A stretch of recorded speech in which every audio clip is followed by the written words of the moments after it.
জয়গুরু। তো ঠাকুর বলল, যখন ছিল না তখন আলো হয় নাই, অন্ধকার ছিল না, সৌরজগতের সৃষ্টি হয় নাই, সৌরজগতে ছিল না সোলার প্লেক্সাস যে সিস্টেম, একটা সৌরজগতে একটা সূর্যকে কেন্দ্র করে কয়েকটা গ্রহ নক্ষত্র ঘুরে। ঠাকুর তো বলল, আমি যখন সূর্যের ভেতর দিয়ে আসছিলাম তখন প্রায় 44,000 গ্রহ নক্ষত্র অবজার্ভ করলাম।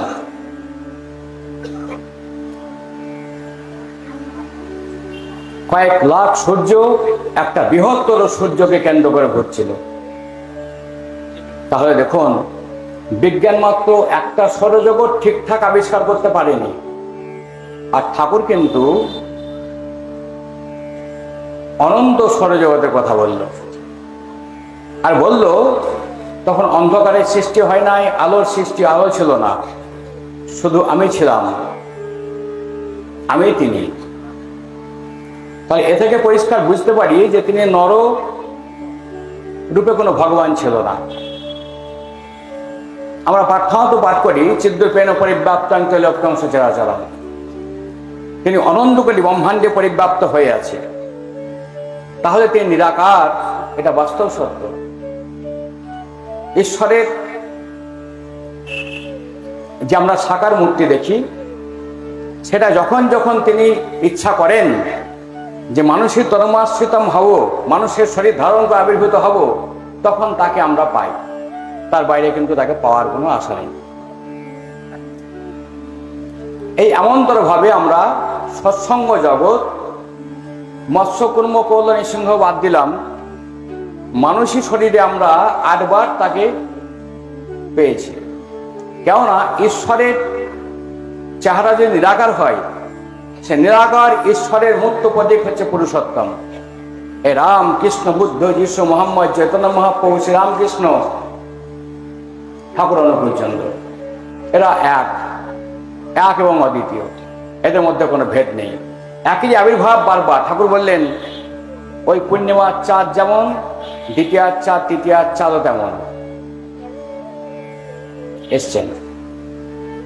সৎসঙ্গ জগতের সৎসঙ্গীদের মধ্যে কিছু ভুল প্রবর্তন থাকার জন্যে আমরা এত সহজলভ্য যে ভগবান বা পুরুষোত্তম তাকে আমরা অনুভব করতে পারি না।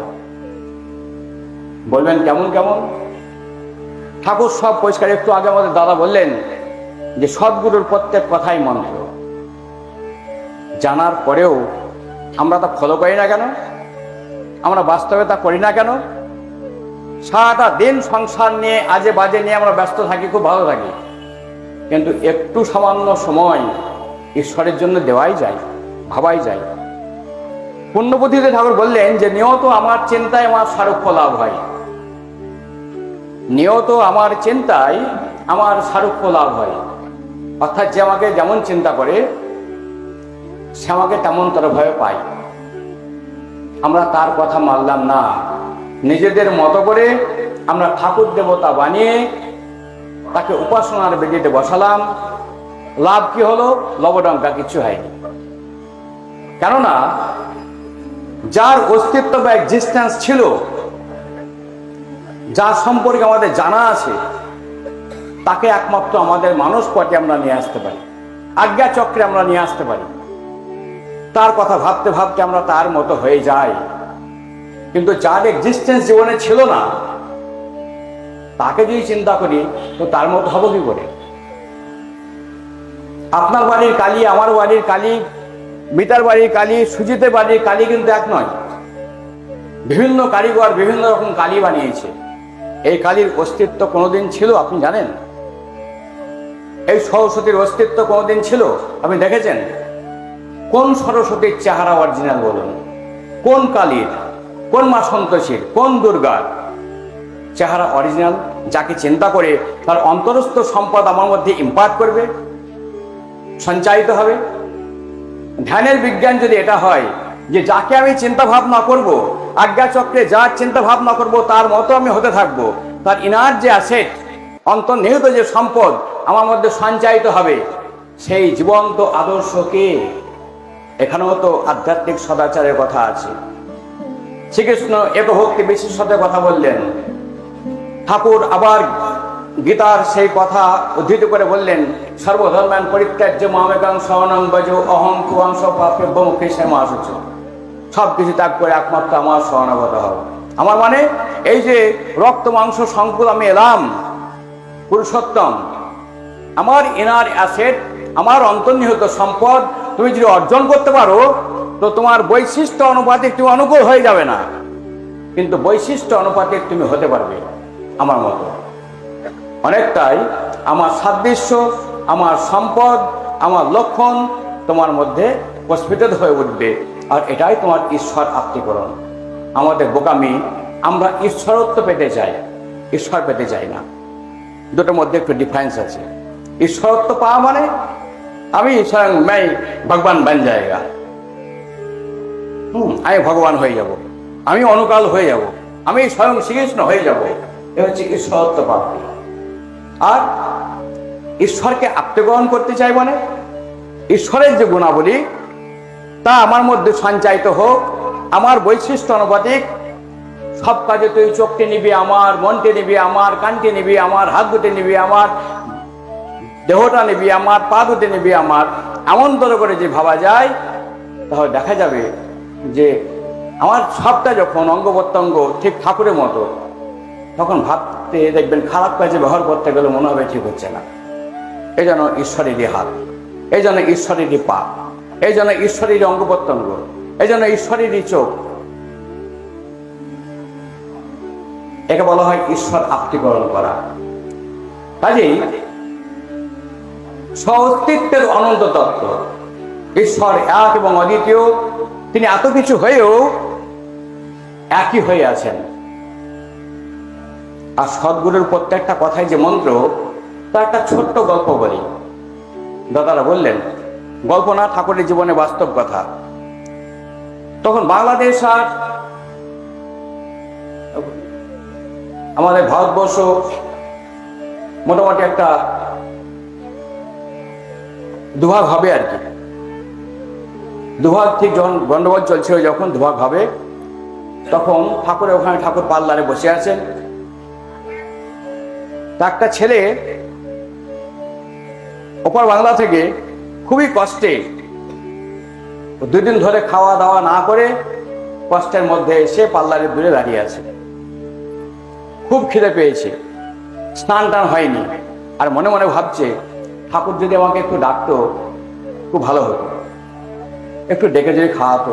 ঠাকুর তুমি তো অন্তর্যামী, আমাকে একটু ডেকে নাও, একটু খাওয়ার ব্যবস্থা করো, স্নানের ব্যবস্থা করো। ঠাকুরের তাকাত ঠাকুরের তো চোখগুলো ঘুরতো, পেছন থেকে কেউ প্রণাম করলেও ঠাকুর প্রণাম করতেন। আচ্ছা উইয়ারে ডাক, উইয়ারে ডাক, উইয়ারে ডাক। সব হচ্ছে কাকে ঠাকুর রেখে, না না ওই যে ওই ছেলেটাকে ডাকলো। তুই আমারে কিছু খাবার পারিস? উল্টে ঠাকুর, উল্টো ট্রিটমেন্ট। ও যারা বুঝতো আশেপাশে ছিল বলে, বল না হ্যাঁ পারি, হ্যাঁ পারি। বলে হ্যাঁ পারি ঠাকুর। বলে আমার একটু দই খাওয়া। তো সবাই পয়সা দিল, ওকে ভিক্ষা দিল। বলছে নে, সবার কাছে নে, দই নিয়ে আয়। দই নিয়ে এলো।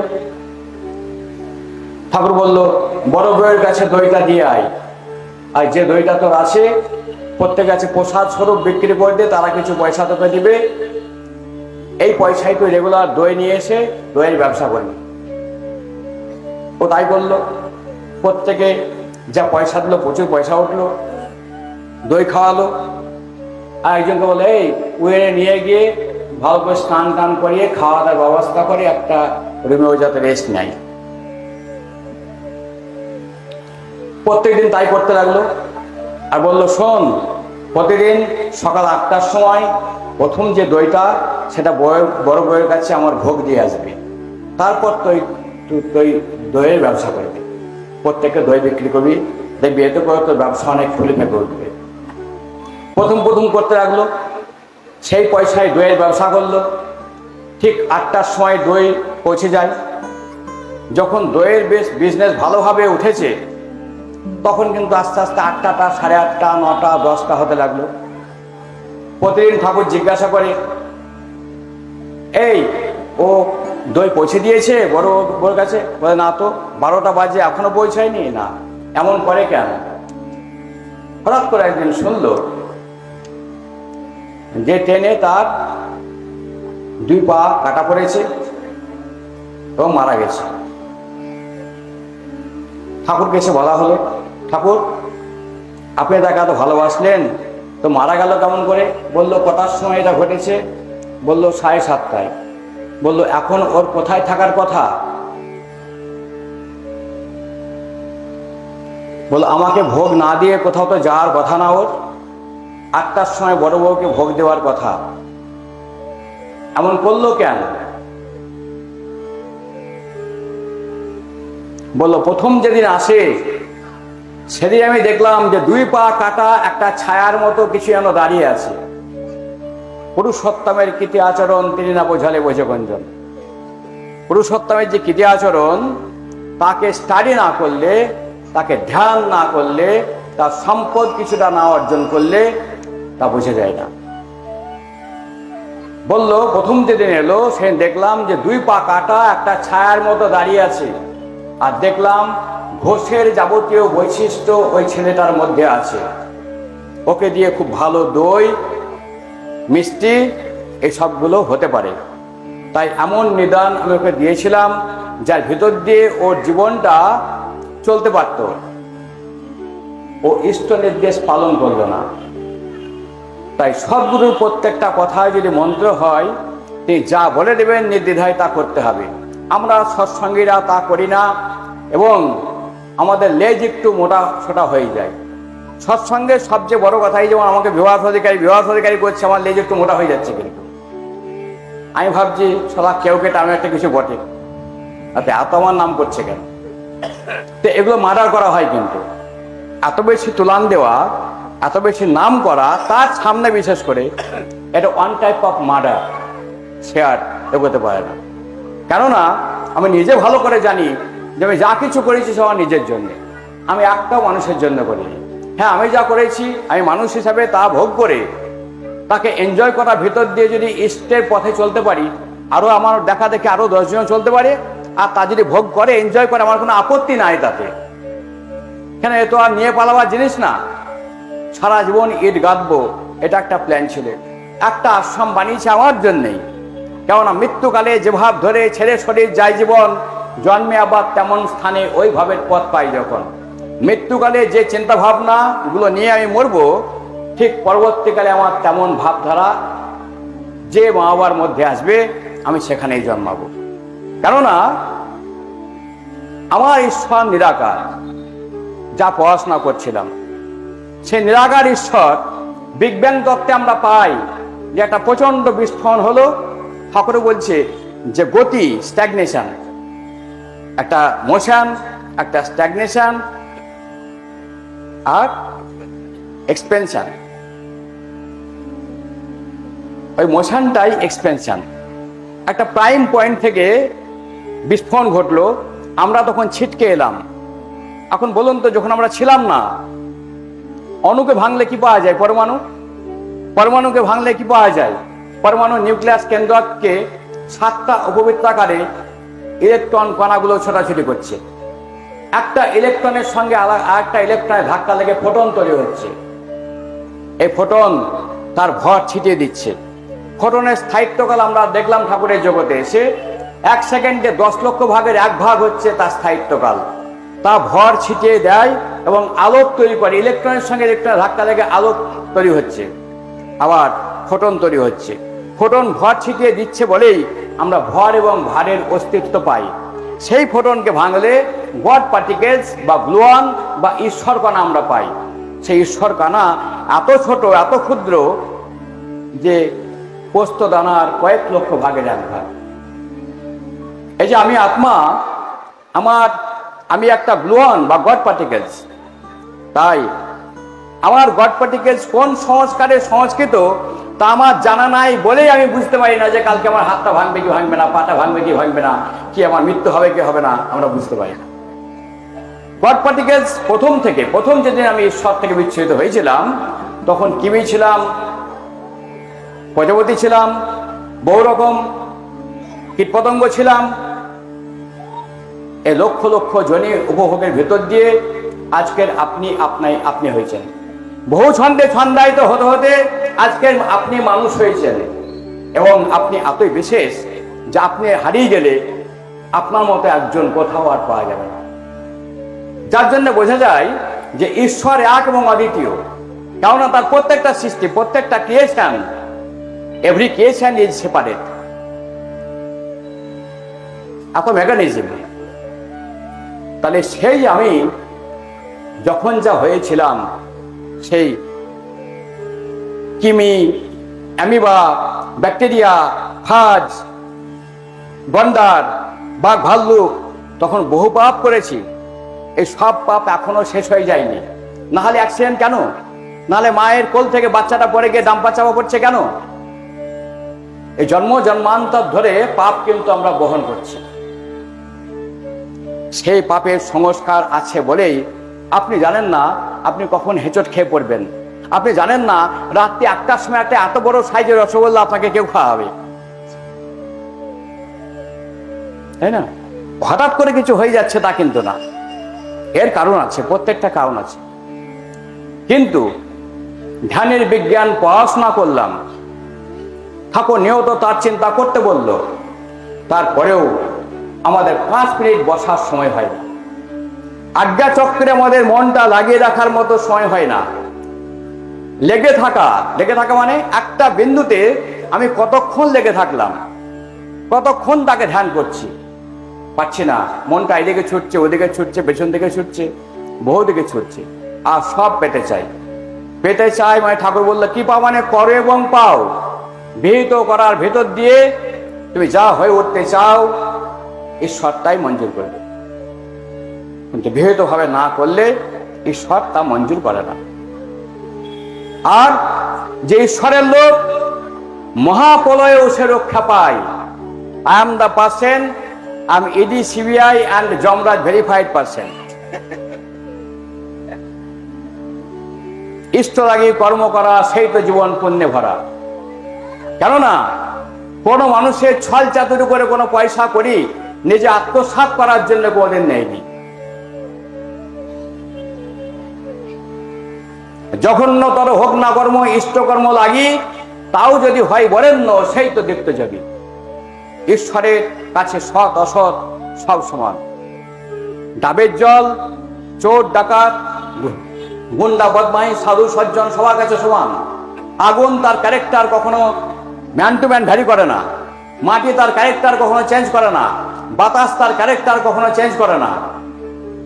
কাজেই সবার মঙ্গলের জন্য যে সিদ্ধান্ত, সবার মঙ্গলের জন্যই এককে ভালোবাসার সিদ্ধান্ত, সবার মঙ্গলের জন্য তার মতো হতে থাকা সিদ্ধান্ত, সবার মঙ্গলের জন্য তার সারূপ্য লাভ করার চিন্তা ভাবনা। আর এইগুলো অর্জন করে তবে প্রকৃত হওয়া যায়। আর প্রকৃত না হলে ঈশ্বর কাউকে উপাধি দান করে না। ঠাকুর বলল ইউনিভার্সিটিতে না পড়াশোনা করলে ইউনিভার্সিটি কখনো কাউকে কোনো সাবজেক্ট এর উপরে ডক্টরেট দেয় না, উপাধিও দেয় না, ডিগ্রি দেয় না। আমরাও শুধু প্রার্থনাতে কম্পিটিশন করলাম, বক্তব্যের কম্পিটিশন করলাম, কোনো কম্পিটিশন টিকবে না। কথার মধ্যে ম্যাগনেটিজম পাওয়ার তৈরি হবে না। একটা ডাকাত, সে দেখবেন স্টেজে উঠে অনেক কথা বলছে, বহু মানুষ হাততালি দিচ্ছে, কিন্তু একজন পণ্ডিত ব্যক্তি স্টেজে উঠে অনেক বক্তব্য বলছে, একটাও হাততালি পড়ছে না। কেন? পণ্ডিত ব্যক্তি তার বুকিশ নলেজ বলছে, তার বই পড়াশোনা করে যা জেনেছে তাই বলছে, আর ডাকাত কিন্তু তার বাস্তব অভিজ্ঞতার কথা বলছে। কাজেই যে আচরণ বাক্যকর্ম বাঁচাবার উৎস হয় তাকেই জানিস ধর্ম বলে, নইলে ধর্ম কিছুই নয়। বাস্তব অভিজ্ঞতার উপরে ঠাকুরের বিধান মেনে চলার ভিতর দিয়ে আপনি যেমনটা হতে থাকবেন, আপনার ভিতরে তেমন ম্যাগনেটিজম তৈরি হবে, আপনার কথার মধ্যে তেমন ভর তৈরি হবে। ভর তৈরি হলে তার ভারও থাকবে, আর তা বহু মানুষের মনকে কনভার্ট করতে পারবে টু দ্য স্পিরিচুয়ালিটি। না হলে ঈশ্বর ধরার কোনো মূল্য থাকবে না। আমরা কিন্তু সেগুলো ভুলে গেলাম। শুধু প্রার্থনা, এরকম লক্ষ লক্ষ মানুষ, কোটি কোটি মানুষ প্রার্থনা করছে। কার জন্য প্রার্থনা করেন? আপনার নিজের জন্য প্রার্থনা করছেন। তাই সবটাই যে নিজের জন্য করছি, ঈশ্বরের জন্য কি করলাম? ঠাকুর ঘরে যেতে আমরা ভয় পাই, ঠাকুর রেগে যাবে, তার তো ভয়, তো ঠাকুর ধরতে হবে না। ঠাকুরের প্রতি যে আপনার অকাট্য ভালোবাসা হয়, ঠাকুরের বুকে আপনি পা তুলে দিতে পারেন, কেননা সেই আপনার একান্ত আপনজন। জিসাস তাই বলেছিল, he who loves his parents more than me, I don't believe him. ও যে তার বাবা মাকে আমার চেয়ে বেশি ভালোবাসে, আমি তাকে বিশ্বাস করি না। শ্রীকৃষ্ণ বললো একে ভক্তি বিশ্বাস সাথে। He who declares himself that I am neutral, I don't believe him. যে নিউট্রাল ঘোষণা করলো যে আমি সাথেও নাই পাঁচেও নাই, তাকে আমি বিশ্বাস করি না। তাহলে আপনার যখন একান্ত আপন তিনি, তার বুকে আপনি কিন্তু অধিকার থাকা দরকার।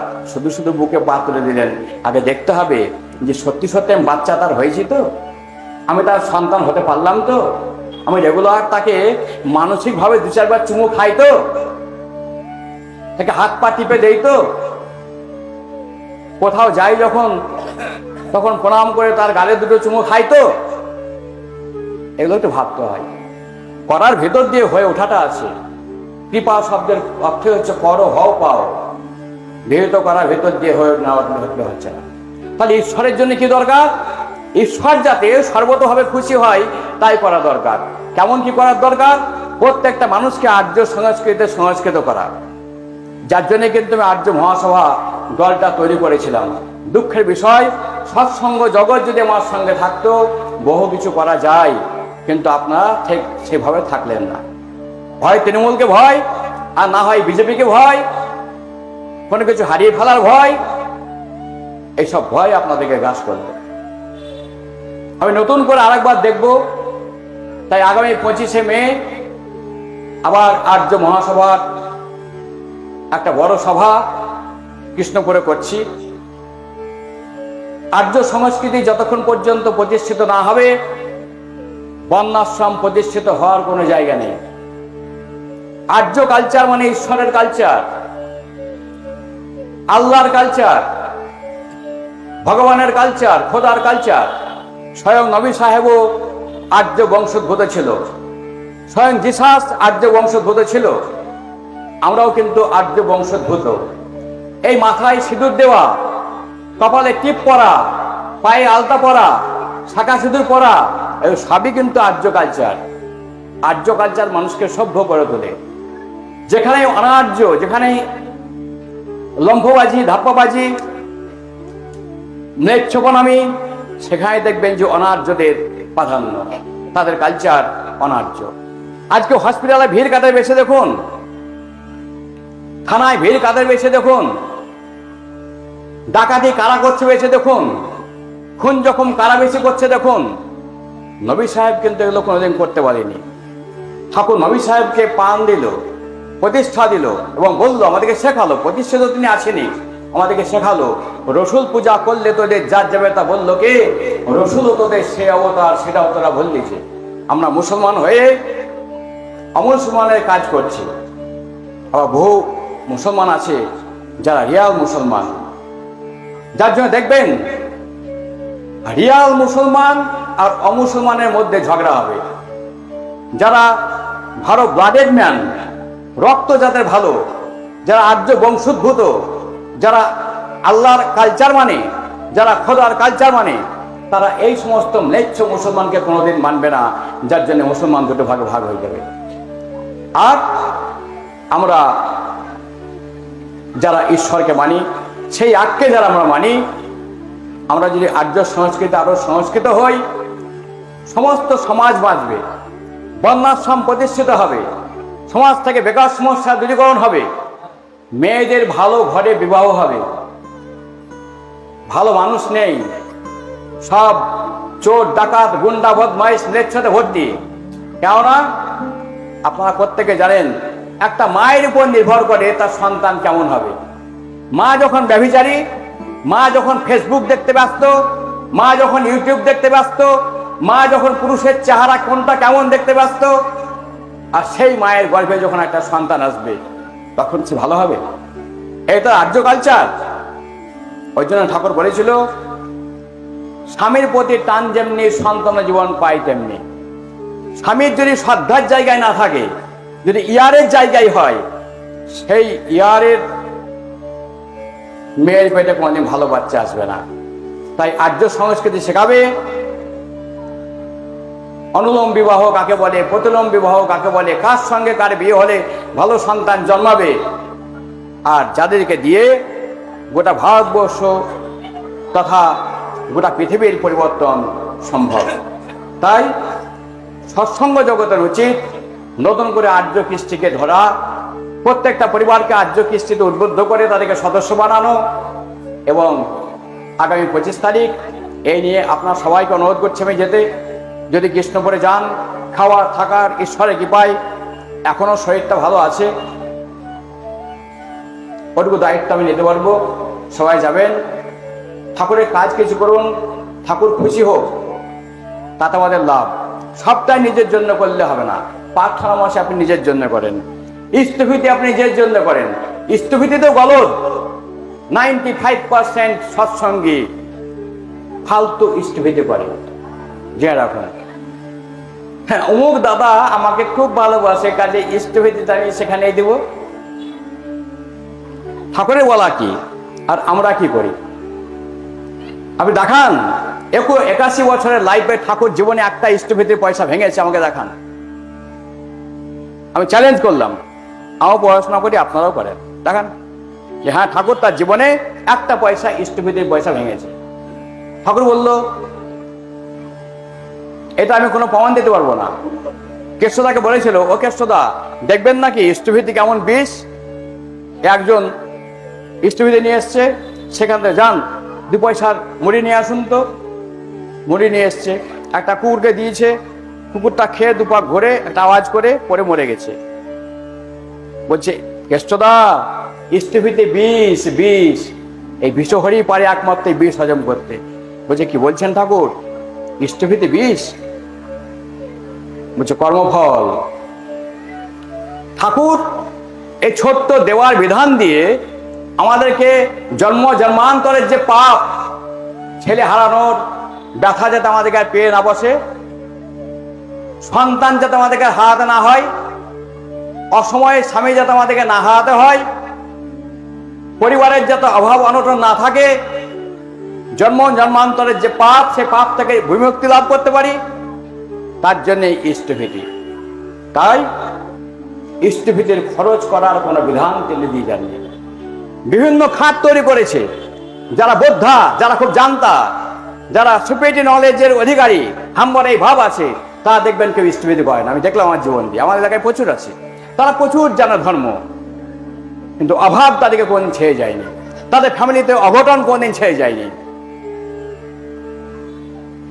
সুস্থ দেওয়াই বারে মায়া, সু আহারে পুষ্ট কায়া। দেওয়া সুস্থ মানে আনকন্ডিশনাল গিভিং।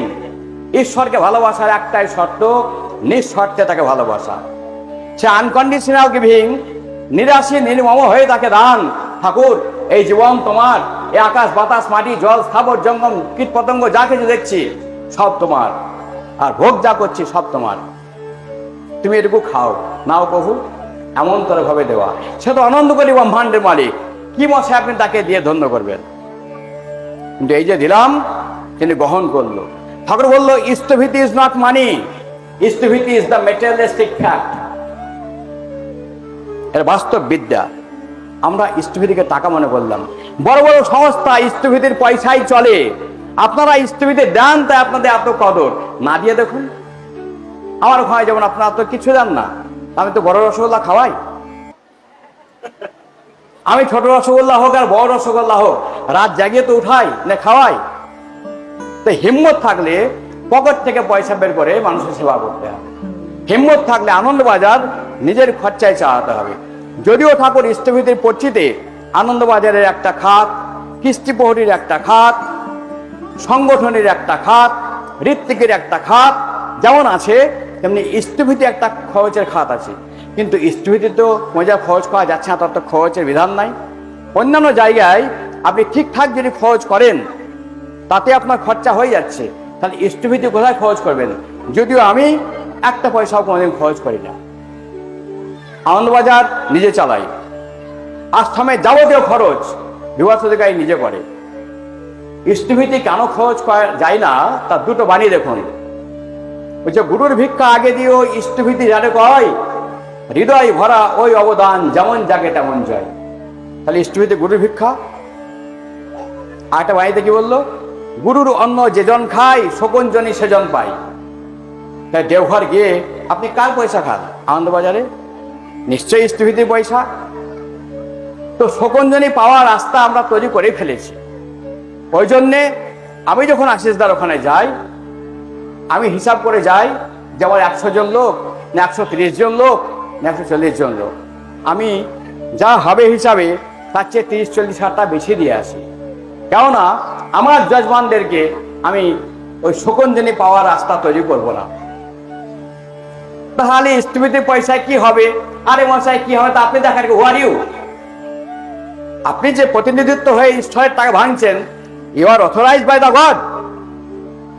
আপনাকে ঈশ্বর বলেছে এমন এমন করে ভাঙো, আপনি দেখান।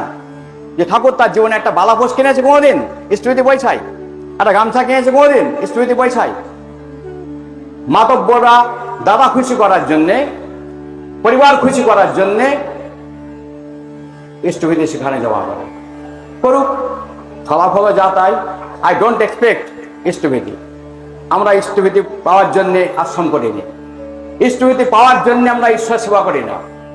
কিন্তু ভুল চিরদিনই ভুল। ভুল না হয়ে থাকলে শিখতে রাজি আছি, শেখান। যাই হোক, প্রকৃত হতে চেষ্টা করা ভালো। আর্য কৃষ্টি প্রতিষ্ঠার ভেতর দিয়ে আমাদের পুরো জগৎ যাতে বাঁচে, পুরো যাত্রা যাতে বাঁচে। আর সৎসঙ্গ, মতুয়ারা সামান্য কয়েক হাজার মানুষ, তারা একটা এমপি নিয়ে এলো। আমরা আজকে we are not united. For that reason we cannot get any MP, any MLA. আমরা ইউনাইটেড নই। আমাদের ইউনাইটেড হতে কতক্ষণ লাগে? থাক বহু সঙ্গ, থাক দাদার গোষ্ঠী, থাক বাবার গোষ্ঠী, কিন্তু সৎ নাম is one, Satsang is one. আমরা সবাই সৎসঙ্গে। আমাদের ঠাকুর ইজ ওয়ান, ধর্ম is one, prophets are the same. কাজে আর্য কৃষ্টির প্রতিষ্ঠার জন্যে আমরা একটু ভাবতে পারি। সব ভালো থাকবেন। জয় গুরু।